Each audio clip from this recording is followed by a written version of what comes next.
মোৰ চুলিখিনি এনেই ইমান পাতল, তাতে আকৌ সৰি ফাটি মানে চুলিখিনিৰ অৱস্থাই নাই।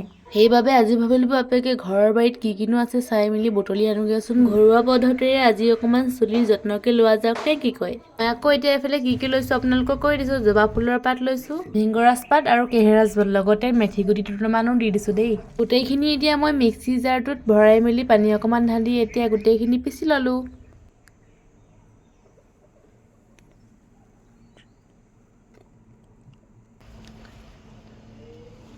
আনকালে মই এনেকৈ চুলিত কিবা লগালে আইতা বা মায়ে লগাই দিয়ে। আজি ঘৰত কোনো নাই যিহেতু মই নিজে লগাবলগীয়া হৈছে দেই। সেইবাবে গামোচাখন ডিঙিত মেৰিয়াই লৈ লগাই মেলি ৩-৪ ঘণ্টা থৈ মেলি মূৰটো ভালকৈ ধুই দিলোঁ।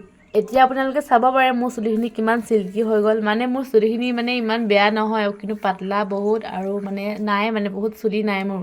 এতিয়া বহুত সৰিছিলে যিহেতু সেইকাৰণে মই আজি এইটো লগালোঁ। মই মাজে মাজে লগাওঁ, হোষ্টেলত থকা হৈছিলে যিহেতু লগোৱা হোৱা নাছিলে বহুত দিন। ঘৰত আছিলোঁ কাৰণে আজি অকণমানকৈ লগাই দিলোঁ আৰু মানে চুলিখিনি দেখিছেই নহয় কিমান চিল্কি হৈ গ'ল। আপোনালোকে নিশ্চয় ট্ৰাই কৰিব পাৰে এবাৰ।